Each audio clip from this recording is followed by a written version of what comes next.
मैं वैसे इतिहास का विद्यार्थी नहीं रहा, इसलिए मुझे इस संबंध में जानकारी नहीं है। कुछ संतों से, गुरुदेव जी से सुना, उसके आधार पर थोड़ा सा आप लोगों को बहुत पीछे ले चलना चाहता हूँ। बहुत थोड़े में प्रश्न ये होता है कि ये हमें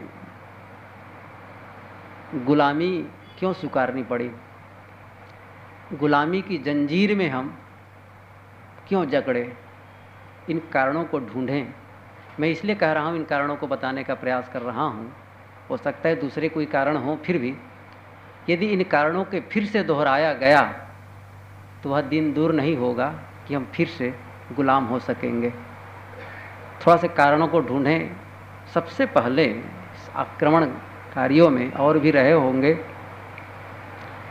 महमूद गजनवी आए, उसके पहले और कोई आए होंगे जो हो, लेकिन जिस प्रकार उन्होंने इस देश को लूटा, 17 बार आक्रमण किया। प्रथम आक्रमण में ही उन्होंने जो सोमनाथ मंदिर का निशाना बनाया, कितने बार में किया है, लेकिन सोमनाथ मंदिर में जब कितने दूर से खैबर दर्रा एक रास्ता था और कोई रास्ता नहीं, इधर समुद्र उधर हिमालय, बहुत 18 फीट का कुल चौड़ा रास्ता। तो उधर से वो फौज फक्कड़ लेकर के आया और पूरे इस भारत के बीचों बीच गुजरात को पार करते हुए और भी राजस्थान को वहाँ पहुँचा। पता चल गया लोगों को आ रहे हैं, तो वहाँ के जो राजा थे और थे कि वो बस सोमनाथ लूटने आ रहे हैं, ये पता चला। तो ये कहा कि उनका सामना करेंगे। उस समय एक वहाँ का पुजारी था, मुख्य पुजारी, उसका नाम था गंग सर्वज्ञ।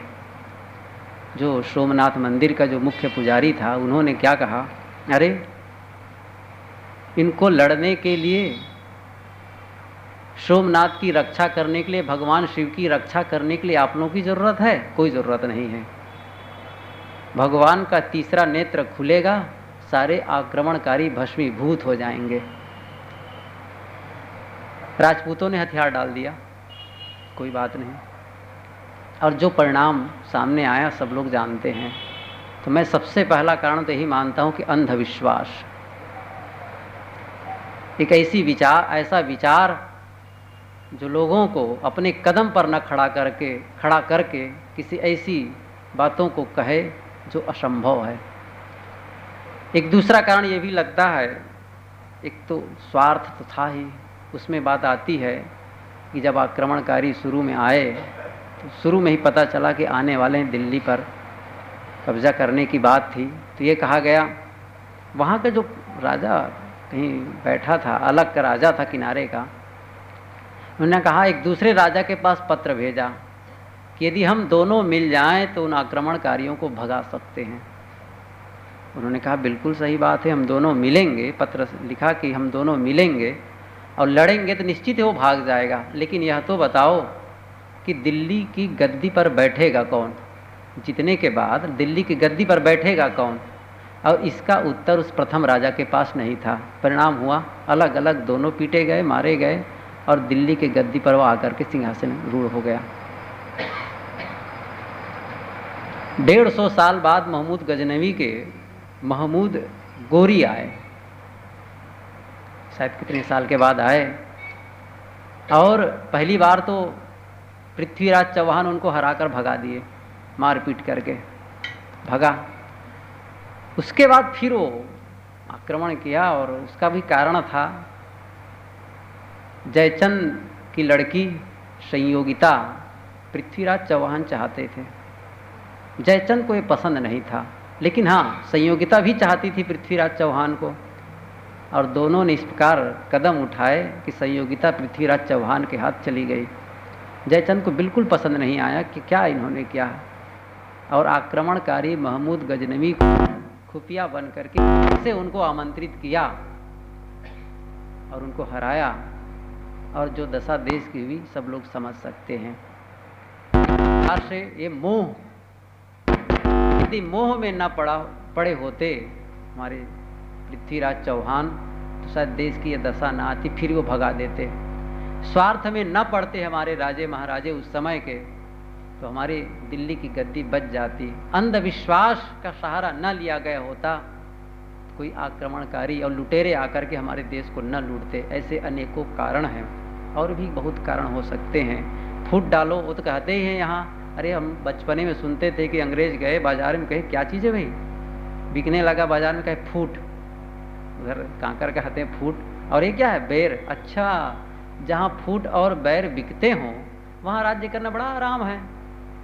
जहाँ फूट और बैर ही बाजार में बिक रहे हों वहाँ राज्य करना बड़ा आराम है।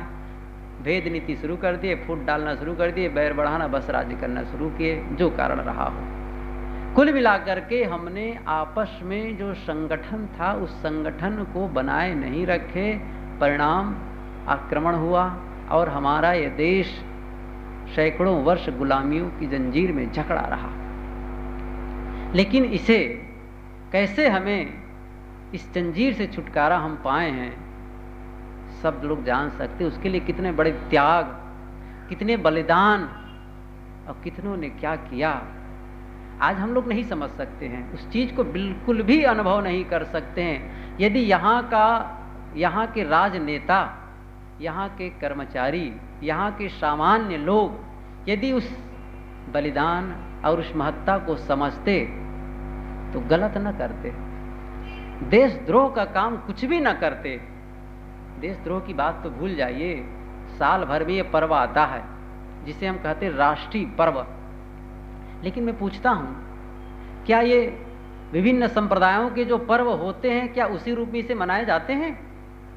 दीपावली की तरह हिंदू इसको नहीं मनाता है, ईद की तरह मुसलमान इसे स्वीकार नहीं करता है राष्ट्रीय पर्व को। दो ही तो पर्व हैं, एक गणतंत्रता दिवस और यह स्वतंत्रता दिवस। ये तो लगता है, और उसी प्रकार और जो हमारे देश के लोग हैं जो उनका संप्रदाय के अनुसार जो विशेष पर्व होता है उस रूप में उसे स्वीकार नहीं करते हैं लोग। कुछ सरकारी ऑफिस के लोग, कुछ स्कूली लोग, और कुछ और थोड़ा से उधर दिल्ली इत्यादि में खैर होता ही है। ये लोग एक औपचारिकता रूप में चलो भाई कर लेना है, लेकिन हमारे मन में वो टीस नहीं रह गई कि चलो एक तिरंगा के नीचे जाकर कभी उनके बीच खड़े हो जाएं और जनमण को कुछ गुनगुना लें। कहाँ है? कोई काम बंद करने के लिए कहो, दुकान बंद करने के लिए बात कही जाती है तो चुपके अपना काम भी शुरू करते हैं, दुकान भी खोले रखते हैं और काम करते हैं। वह काम वो उस दिन नहीं करेंगे। मैं कह रहा हूँ ना, दीपावली के समय वह काम वो कर सकते हैं जिसको सब कुछ, मतलब उसकी चिंता ही नहीं है, किसी एक वर्ग विशेष के लिए दे दिया गया कि आप मनाइए, हमको जरूरत नहीं इस स्वतंत्रता दिवस के पर्व को मनाने का। कैसी मानसिकता हो गई है? क्या इस महत्व को हम समझ रहे हैं? यदि उस दिन की याद करते कि किस प्रकार उन्होंने बलिदान दिया, कितना त्याग। अभी चंद्र आजाद के, भगत सिंह के विषय में सुन रहे थे, चंद्रशेखर की भी यही बात थी। शुरू में जब उनको पकड़ा गया, वो तो जैसे बिगुल बजाए आंदोलन का महात्मा गांधी, वैसे वो कूद पड़े। नौजवान तो वो भी पढ़ रहे थे उस समय, और उसने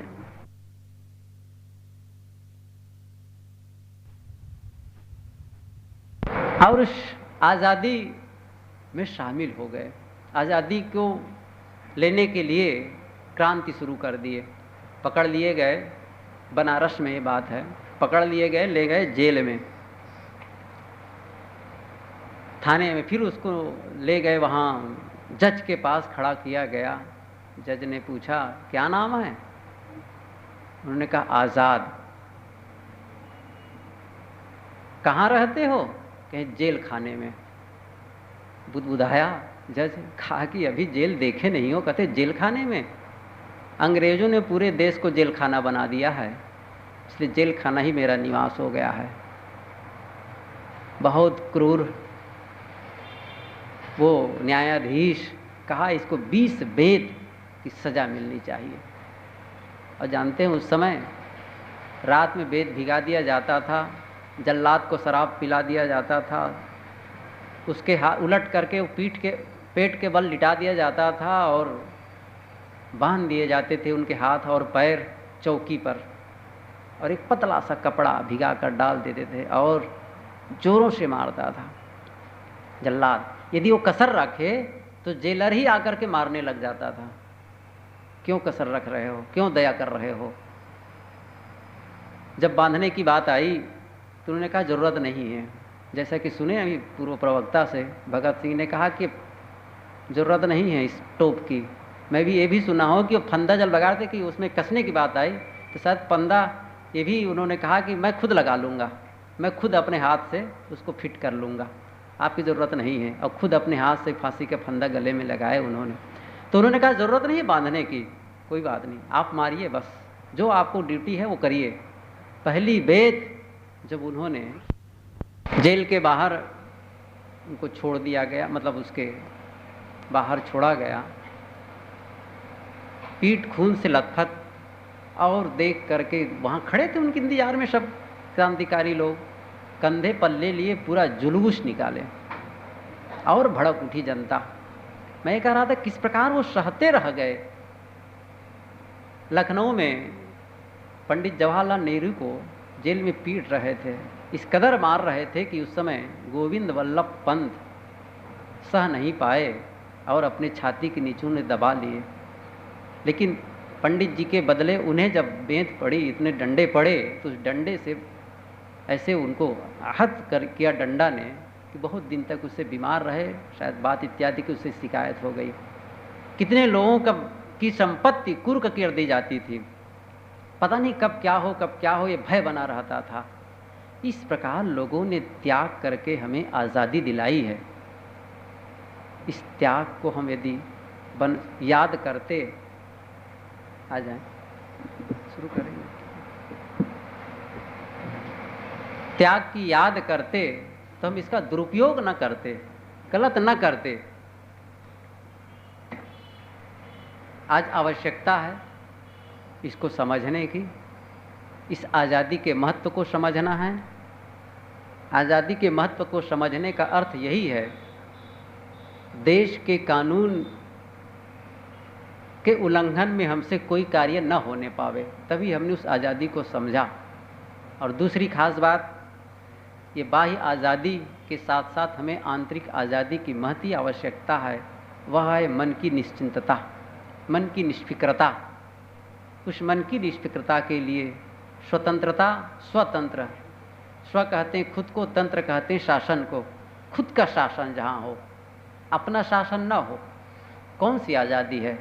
देखिए अपना शासन, ये राज्य, भारत का राज्य चल रहा है, भारत भी शासक हैं, लेकिन जब अपने व्यक्तिगत तौर पर हमें स्वतंत्र होना है तो अपने मन को नियंत्रित करके अपने हम मन का शासन पर चल रहे हैं, मन के कहे अनुसार हम चल रहे हैं। लेकिन जब अपने अनुसार मन को चलाने लग जाएं, उसी दिन असली स्वतंत्रता का अनुभव होगा।